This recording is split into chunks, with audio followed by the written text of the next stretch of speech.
Welcome to This Explainer. I am absolutely thrilled you're here. Today, we're jumping right into the ultimate coffee showdown to decode the exact beans sitting in your kitchen right now.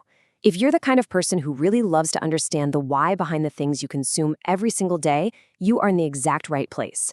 We're going to completely bypass the marketing jargon and use clear, hard facts to understand the two heavyweights of the coffee world.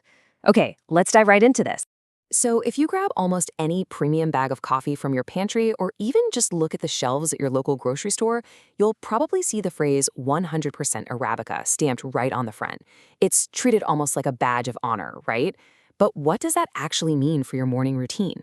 Well, out of the 124 or so species of coffee plants that exist out in the wild, the global industry is overwhelmingly dominated by just two primary species, coffee Arabica and coffee canephora, which we all commonly just call Robusta. Let's peel back the label and see what exactly separates these two contenders. Section 1, Meet Your Daily Brew, the golden child and the underdog. To get a sense of the landscape, Arabica clearly dominates the global market, accounting for roughly 65% of the coffee we consume. It's the celebrated favorite, it's largely produced in countries like Brazil, and it strictly grows in cool climates at high altitudes. Think mountainous, volcanic regions. But then we have Robusta. It holds a massive and growing 35% slice of the global pie. Driven heavily by production in places like Vietnam and West Africa, Robusta actually thrives at lower altitudes, often right down to sea level. It's a tough underdog that's steadily climbing in global demand. Interestingly, before we even talk about roasting or brewing, you can physically tell these two beans apart straight out of the cherry. Arabica beans are typically elongated, kind of oval-shaped, and if you look really closely at the center line, they feature this distinct, curved S-shaped groove. Robusta beans, on the other hand, are visibly much more circular and rounded, with a straight groove running right down the middle. So even before the hot water hits the grounds, you're dealing with two structurally completely different seeds. Moving on to Section 2, the Great Taste Test, a sensory showdown. Now, when it comes to the sensory experience, the taste, the aroma, the mouthfeel, there is a sheer contrast here. Arabica is famous for its complex aromatic profile. When you get a whiff of that classic, pleasant, highly fragrant coffee smell, you are smelling Arabica. On the palate, it delivers sweet, fruit-forward, and tangy notes with a really desirable acidity. Robusta lacks that delicate aromatic complexity. What it gives you instead is a much heavier, fuller mouthfeel, but its flavors lean heavily into toasted bread, wood, spice, and earthiness. It's significantly more bitter, and yes, sometimes it can even come across as a bit harsh. In fact, Robusta's flavor profile can sometimes be so incredibly intense that tasting notes of actual rubber are occasionally documented by experts. As one of our sources jokingly points out, I don't know who the first person was who actually tasted rubber, but thanks for taking one for the team. While that sounds a bit funny, it perfectly highlights just how drastically different and intense the Robusta plant's chemical makeup is compared to the delicate Arabica. Section 3, Beans by the Numbers, the Hard Facts.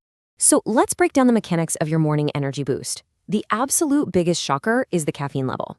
Arabica contains a fairly modest 1 to 1.5% caffeine. Robusta, however, packs an astonishing 2 to 3%. It literally has nearly double the caffeine of Arabica. And you can see how this dictates ideal roasting preferences too. Because Arabica is so delicate and complex, it really shines in lighter and medium roasts, making it perfect for your daily drip coffee or pour-over. Robusta's harshness, though, needs to be tamed. It takes much more kindly to medium or very dark roasts, which is exactly why it forms the backbone of those super intense espresso blends. But you might be wondering, why does Robusta have so much more caffeine in the first place? Well, the crazy part is that caffeine isn't just there to wake you up. In nature, caffeine is literally a poison to bugs. Remember how Arabica grows high up in the cool mountains? Up there are naturally way fewer pests. Robusta grows down in the hot tropical plains, where insects and plant diseases completely thrive. So the plant evolved to produce massive amounts of caffeine as a natural insecticide. It's a built-in defense mechanism that quite literally makes the plant robust enough to survive a harsh environment. Section 4. Is Arabica actually better? The Beginner's Guide. If you're new to all this, you're probably asking why Arabica is almost universally treated as the better bean. The answer is entirely rooted in chemistry. Arabica has exactly twice the concentration of natural sugar as Robusta, and 60% more lipids, which are just natural fats and oils. During the roasting process, those extra sugars and lipids undergo incredible chemical reactions and caramelization. Simply put, that translates directly to the sweeter, smoother, less bitter taste that the vast majority of people naturally prefer. It's just a friendlier flavor on the human palate, and that's exactly why it commands a premium price. But the truth is, better is highly subjective. Arabica absolutely wins out on sweetness, acidity, and aromatic complexity. However, Robusta is completely unmatched when it comes to strength, intensity, and body. If you want a thick, rich crema on top of an espresso shot that can actually punch through a sugary, milky latte, Robusta is going to do a job that Arabica simply cannot pull off on its own. Which brings us to Section 5, brewing the perfect blend, taming the bitterness. If you decide you want to experiment with Robusta, you have to treat it a bit differently. Here are a few actionable steps straight from our sources to balance out that bitterness and make it really delicious. First, if you're a beginner, don't drink it 100% straight. Blend it. A classic Italian espresso is often a dark roast with an 80-20 or 70-30 split of Arabica to Robusta. The Arabica gives you the nice flavor, and the Robusta provides that strong, heavy body and kick. Second, definitely stick to dark roasts to help mask those woody, earthy flavors. Third, Robusta pairs beautifully with milk and sugar. In fact, in many cultures, that is exactly how it's enjoyed. And finally, tweak your actual brewing.